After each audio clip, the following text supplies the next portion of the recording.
कक्षा 12वीं के सभी छात्र छात्राओं का देव क्लासेस हार्दिक अभिनंदन करता है। आज आप देखेंगे कक्षा 12वीं की इंग्लिश का पहला अध्याय आ गर्ल विथ अ बास्केट। इस अध्याय में आपको आज पूरे पाठ का एक्सप्लेनेशन बताया जाएगा। इसको 2 से 3 पार्ट में डिवाइड किया गया ताकि आपको आसानी से समझ में आ जाए। ये सुंदर अध्याय विलियम सी डकलक के द्वारा लिखा गया है, जिसमें एक डलिया वाली लड़की की कहानी है। कहानी क्या है, बहुत ही आसान शब्दों से समझिए आप। हमने प्रयास ये किया है ताकि आपको कठिन शब्दों की मीनिंग हम आपको इंग्लिश के अर्थ बताते समय ही दे दें। तो जो भी मीनिंग कठिन होगी उसके सामने उसकी हिंदी भी लिखी होगी, तो आप इसको आसानी से सीख सकते हैं। आपको अलग से मीनिंग नोट करने की आवश्यकता नहीं होगी।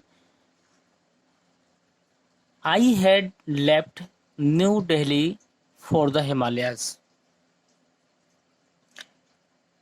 मैं नई दिल्ली से हिमालय के लिए चल चुका था। लेफ्ट माने होता है छोड़ना। आई हैड लेफ्ट मैंने छोड़ा, न्यू दिल्ली मैंने न्यू दिल्ली को, फॉर द हिमालयज मैंने हिमालय की। तो इसका अर्थ ये हुआ कि मैंने नई दिल्ली से हिमालय चलने के लिए निकल चुका था। I was going is Bareilly by train and then by car to Ranikhet. I was going माने मैं जा रहा था, इज बरेली, बरेली तक मैं रेलगाड़ी से गया। इसका मतलब है बरेली तक मैं रेलगाड़ी से गया। एंड देन और तब बाई कार टू रानीखेत, और इसके बाद मैं किसके द्वारा, कार के द्वारा रानीखेत। रानीखेत एक जगह का नाम है।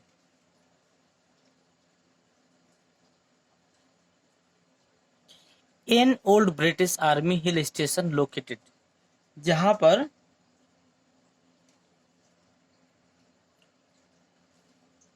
ओल्ड माने पुराना, ब्रिटिश आर्मी का हिल स्टेशन स्थित था। तो अभी इसका अर्थ देखिए आगे। ऑन ए 6000 फुट रेज माने किनारा, अपोजिट माने होता है विपरीत या सामने भी कह सकते हैं। ए 120 माइल स्ट्रेच माने होता है विस्तार ऑफ स्नो कैप माने होता है जैसे कैप जो पहनते हैं आप, तो उसी से बना है कैप्ड माने ढके, हिमालयस। तो यहां से यहां तक आपका अर्थ होगा, देखिए एन से लेकर हिमालयस तक। इसका अर्थ आपका बनेगा जो बर्फ से ढके हिमालय के सामने 120 मील वाले विस्तार में 6000 फीट ऊंचे पहाड़ी उठान पर स्थित पुरानी अंग्रेजी फौज की पहाड़ी छावनी थी। इसको फिर समझ सकते हैं। एन ओल्ड ब्रिटिश आर्मी मतलब एक जो पुरानी ब्रिटिश आर्मी थी, उसका जो हिल स्टेशन स्थित था, कहाँ स्थित था, 6000 फुट किनारे पे, अपोजिट माने विपरीत या सामने कह सकते हैं। ए 120 mile stretch of snow capped Himalaya, जो हिमालय के सामने 120 मील वाले विस्तार में 6000 फीट की ऊंचाई पर स्थित था। पहले पैराग्राफ का अर्थ थोड़ा सा कठिन है, लेकिन वो समझ में आ जाएगा आपको। द ट्रेन वाज स्लो, जो ट्रेन थी वो स्लो माने धीरे धीरे जा रही थी। एंड इज स्टॉप्ड, और ये रुक रही थी। At all the way station, और ये रास्ते के प्रत्येक स्टेशन पर रुकती हुई चल रही थी। एट एवरी स्टॉप, और प्रत्येक स्टॉप माने स्टॉप पर जहां ये रुकती है, या फिर आप गंतव्य स्थान भी बोल सकते हैं, या स्टेशन भी बोल सकते हैं। प्रत्येक स्टेशन पर आई स्विंग माने होता है घुमाकर, open the door of my compartment, इसे हम कह सकते हैं। कंपार्टमेंट माने होता है डब्बा जहां पर हम लोग बैठते हैं। At every stop, her station पर आई स्वेप माने मैं घुमा देता था। The door of my compartment, मैं अपने डिब्बे के दरवाजे को खोल देता था। एंड वॉल्क्ड, और घूमता था, कहाँ घूमता था, द प्लेटफॉर्म माने प्लेटफॉर्म में। यहां से यहां तक एक समरी देखिएगा। मैं न्यू दिल्ली से रानीखेत के लिए निकल चुका था। I was going is Bareilly by train, मैं बरेली तक ट्रेन के द्वारा गया, और इसके बाद में रानीखेत तक कार के द्वारा गया। वहां पर क्या था, एक ब्रिटिश आर्मी का हिल स्टेशन स्थित था जो 6000 फुट जो 6000 फुट के किनारे मतलब अपोजिट साइड और 120 मील के विस्तार में स्थित था, जो कि हिमालय के बर्फ से ढका हुआ था। जो ट्रेन थी, the train was slow, train बहुत धीमे चल रही थी, and stopped at all the way station, और रास्ते के सभी स्टेशन पर रुक भी रही थी। एट एवरी स्टॉप, और प्रत्येक स्टेशन पर आई swing open the door of my compartment, तो मैं अपने डब्बे के दरवाजे को खोलता था, एंड वॉक, और घूमता था द प्लेटफॉर्म, माने उस प्लेटफॉर्म में। The platform was packed, pack माने होता है भरा हुआ, पैक आप जाते होंगे, जो चीजें पैक होके आती है तो इसका मतलब वो भरी हुई होती हैं। The platform was packed with people, जो प्लेटफॉर्म होते थे वो बिल्कुल लोगों से भरे हुए होते थे। किन से सिख हो गए, मुस्लिम हो गए, हिंदू हो गए, सोल्जर हो गए, मर्चेंट माने व्यापारी हो गए, प्रेस्टीज पुजारी हो गए। इस तरह ये सारी चीजें इन लोगों से, अब एक साथ बोल देता हूं मैं, कि जो पूरा प्लेटफॉर्म था, पूरा प्लेटफॉर्म ये लोगों से भरा हुआ था, जिसमें सिख हो गए, हिंदू हो गए, फौजी हो गए, व्यापारी हो गए, पुजारी हो गए, कुली हो गए, भिखारी हो गए, फेरी वाले, ये सब लोग भरे रहते थे। ऑलमोस्ट माने प्रायः, एवरी माने प्रत्येक, was barefoot and dressed in loose with white garment, और उनमें से लगभग प्रायः, यह कह सकते हैं लगभग प्रत्येक लोग नंगे पैर और ढीले सादे कपड़े पहने हुए थे। ध्यान दीजिएगा, ऑलमोस्ट एवरी वन, लगभग प्रत्येक व्यक्ति, वाज बेयर फुट, नंगे पांव थे, एंड ड्रेस्ड, और ड्रेस्ड माने होता है ड्रेस को पहनना, इन लूज, ढीली ड्रेस पहने हुए थे। कैसी ड्रेस? ढीली ड्रेस, व्हाइट गारमेंट, जो कि सफेद कपड़ों से बनी हुई थी। I would ask at least, मैं कम से कम 3 people before I would find one who spoke English, मैं कम से कम 3 लोगों से पूछना पड़ता था, मुझे कम से कम 3 लोगों से पूछना पड़ता था, तब मुझे अंग्रेजी बोलने वाला एक व्यक्ति मिलता था। तो देखिएगा, I would ask at least 3 people, मुझे लगभग 3 लोगों से पूछना पड़ता था, बिफोर माने इसके पहले, I could find one who spoke English, तब मुझे कहीं एक व्यक्ति इंग्लिश बोलने वाला मिलता था। Who would talk world affair, फिर होता मामला, and every major topic the news of the day produced, उस दिन की खबरों पर आधारित दुनिया के मामलों और हर बड़े प्रकरण पर हमने बातें की। In this way, I was trying to get a feel of pulse of the nation, seeking opinion against official attitudes and reports. इस प्रकार मैं सरकारी दृष्टिकोण, ध्यान दीजिएगा, इन दिस वे माने इस रास्ते पर, या इस प्रकार भी कह सकते हैं। आई वॉज ट्राइंग माने मैं कोशिश कर रहा, टू गेट फील माने महसूस करने की, ऑफ द पल्स माने अच्छी तरह, ऑफ द नेशन माने लोगों का, जो लोगों का दृष्टिकोण होता है उसको पहचानने की कोशिश कर रहा था। सीकिंग ओपिनियन माने उनका जो दृष्टिकोण होता है, अगेंस्ट ऑफिशियल मतलब आधिकारिक रूप से, एटीट्यूड एंड रिपोर्ट, जिनका दृष्टिकोण था, एटीट्यूड माने होता है दृष्टिकोण, एंड रिपोर्ट्स का मतलब जो चीजें हम लोग बताने की कोशिश करते हैं, रिपोर्ट करते हैं किसी को, उन्हें आप बोल सकते हैं। इसका पूरे का अर्थ हो गया, इस प्रकार मैं सरकारी दृष्टिकोण तथा रिपोर्ट से जनता की विचारों की तुलना करके राष्ट्र के लोगों की नब्ज पहचानना चाहता था, या फिर आप इसको ये कह सकते हैं, इस प्रकार मैं उन लोगों से उस देश की दृष्टिकोण तथा रिपोर्ट के द्वारा राष्ट्र की नब्ज को पहचानना चाहता था। द रूट ले through out one of the richest of India agriculture areas, वह रास्ता भारतवर्ष के सबसे समृद्ध कृषि क्षेत्र से होकर जाता था।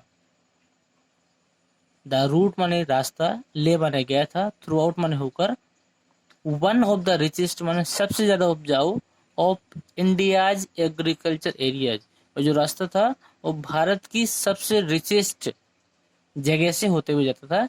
दिस वाज द प्लेन, ये जो था ये प्लेन मैदान था, of the upper Ganga river 1000 feet above sea level, but tropical,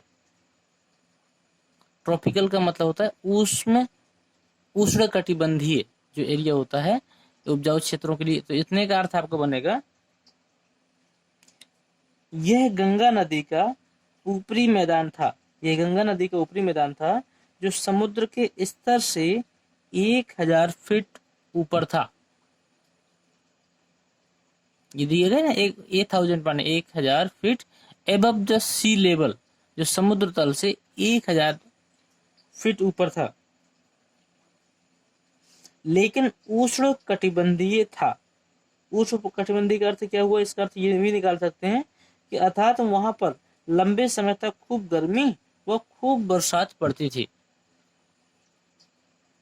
the Ganga was brown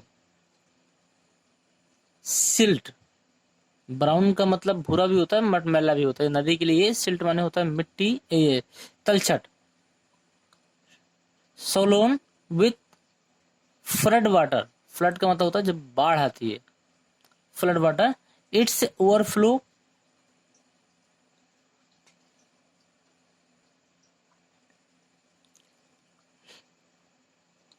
इनएंडेटिंग, इसका मतलब तो प्लावित करते हुए 1000 of acres of rice.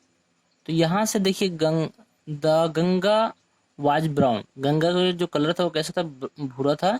Silt माने उसकी जो तलछट थी, सलोन माने उफलाई हुई थी, इसके बाद नदी उफलाई हुई थी, विथ फ्लड वाटर, बाढ़ के पानी से, इट्स ओवरफ्लो, और इसका जो ओवरफ्लो वाला पानी था, ये जो बाढ़ वाला पानी था, इन अनडेटिंग माने प्लावित कर रहा था, प्लावित का मतलब सिंचित कर रहा था 1000 ऑफ एक्रेस ऑफ राइस, जो चावल के जो हजारों खेत थे वहां पर, ये हजारों एकड़ की जो फसल थी वो उससे भरे हुए थे, या फिर कह सकते हैं सिंचित कर रहा था। To the north where jungles great expanse of grass higher than a man's head and unbroken except for an occasional clumps of tree, the home of tiger, elephants, python and cobras। यहां तक अर्थ देखिएगा, to the north से, to the north where jungle great expanses of grass higher than a man head and unbroken except for an occasional clumps of tree, the home of tiger, elephant, python and cobras। यहाँ तक का अर्थ है, उत्तर की ओर जो जंगल थे, north दिया गया ना यहाँ, उत्तर की ओर जो जंगल थे, आदमी के सिर से ऊंची घास का जो विशाल विस्तार था दिया गया है। Higher than a man head, मतलब हायर माने ऊंचा, देन ए मैन हेड, जो मनुष्य के जो सर के ऊपर का जो विस्तार था, अनब्रोकिंग माने लगातार, एक्सेप्टेड, लगातार जो अति विस्तार था वो कहीं कहीं पर वृक्षों के झुंड, ये अकेजनल माने होता है छिटपुट, clumps of tree, clumps of tree का मतलब होता है वृक्षों के झुंड। द होम ऑफ टाइगर, जो शेरों, टाइगर माने जो शेरों, हाथियों, अजगरों और काले नांगों का घर था। द होम माने घर था, द टाइगर माने शेरों का, एलिफेंट माने हाथी का, पाइथन माने अजगरों का एंड कोबराज माने काले नांगों का।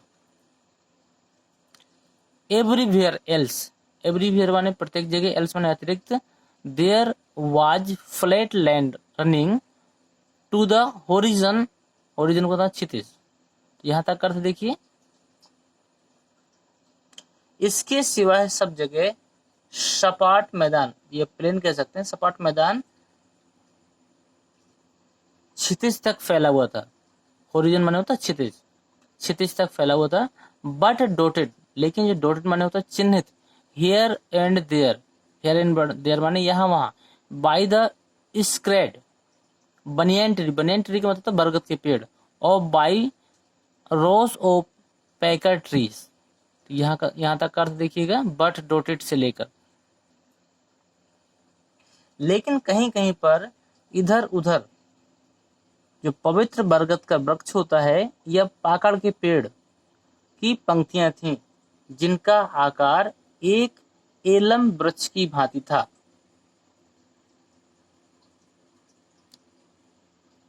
लेकिन जिनके तने मोटे तथा मुड़े हुए थे, ropes of pocket trees shaped like Elms. वही है कि शेप्ड लाइक एलम, जिनका आकार था वो कैसा था, एलम वृक्ष की भांति था। उनके जो तने कैसे थे, ट्विस्टेड माने भींचे हुए, लपटे हुए, ट्रंक माने होता तने, तो इसका जो तने थे वो कैसे थे, एलम वृक्ष की भांति, तथा जिनके तने मोटे तथा मुड़े हुए थे। Hot humid air was moving in from the south west. Hot माने गर्म, ह्यूमिड माने नम, एयर वाज मूविंग, नम और गर्म हवा कैसे चल रही थी, दक्षिण पश्चिम से गर्म तथा नम हवा। हॉट माने गर्म हो गया, ह्यूमिड माने नम हो गया, तो गर्म तथा नम हवा अंदर चली जा रही थी। monkeys, some of them mothers were babies, clinging चिपकाए हुए थे to them and riding underneath, swing of trees of a station looking for food। यहां से यहां तक ध्यान दीजिएगा, मंकीज से लेकर फूड तक। बंदर, जिनमें कुछ बंदर भी थी वहां पर, जिनमें से कुछ बंदरियां भी थी जो अपने बच्चे को चिपकाए हुए थी, जो पेड़ों से नीचे की ओर लटक रहे थे और जो भोजन की तलाश में पेड़ों से स्टेशन पर कूद पड़े। ध्यान दीजिएगा, monkeys some of them mother, monkeys माने बंदर तो थे, सम ऑफ देम मदर, और उनमें से कुछ बंदर की माताएं भी थी, विथ बेबीज चिल्गिंग, जो अपने बच्चों को चिपकाए हुई थी, to them of riding underneath, जो अपने में चिपकाई हुई थी और पेड़ों से नीचे लटक रहे थे, स्विमिंग ऑफ माने झूल कर या लटक कर, trees at the station looking for food, और जो वहां से स्टेशन पर कूदकर भोजन की तलाश में घूम रहे थे। The villagers we passed had, the villagers, the village गांव, विलेज का मतलब गांव, we passed had wall made of mud mix with water and cow dung, cow dung का मतलब गाय का गोबर। जिन गांवों से हम गुजरे थे उनमें से कुछ जो दीवारें थी वो पानी तथा गोबर और मिट्टी से लिपी हुई थी। ये कैसे, द विलेज माने गांव, वी पास्ड माने जब हम वहां से गुजरे, वी माने हम, पास्ड माने गुजरे, हेड वॉल्स, वॉल्स माने होता दीवारें, मेड माने बनी हुई थी, ऑफ मड मिक्सचर, मड माने होता है मिट्टी, मिक्स माने होता है उसका मिक्सर, विथ वाटर पानी से, एंड काउ डंग माने गाय के गोबर से। जब हम गांव से गुजरे तो वहां पर हमने देखा कि वहां की जो गांव की मकानों की दीवारें थी वो पानी और गाय के गोबर से बनी हुई थी। Their peaked roof were, their peaked roof, roof माने होता है एक तरीके से छत, were thatched bundles, thatched bundles का अर्थ है घास का जो गट्ठा, जिसे हम लोग पुलंदा भी बोलते हैं, of grass tied to bamboos poles scratched across the Raptor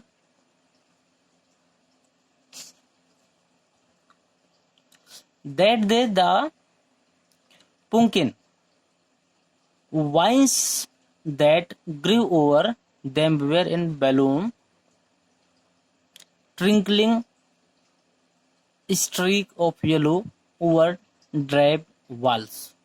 तो इतने पूरे का अर्थ एक साथ ही देख लेते हैं। दियर पिक्ड से लेके यहाँ तक मीनिंग लिखी हुई है, आप लोग ध्यान दीजिएगा। वैसे ये पैराग्राफ महत्वपूर्ण नहीं, पैराग्राफ इसके अगला वाला महत्वपूर्ण है। उसकी नुकीली छतों की ढालू सीटों पर। द पीक्ड माने चोटी होती है ना, रूफ वेयर थेस्ड बेंगल्स, जो घास का गट्ठा बताया गया है, तो उनकी जो चोटी थी वो उनकी ढालू सीटों पर बांस के डंडों पर घास फूस के बने हुए छप्पर थे। उनकी चोटियां थी उनकी उनके आसपास बांस के डंडों पर तथा घास फूस के छप्पर बने हुए थे।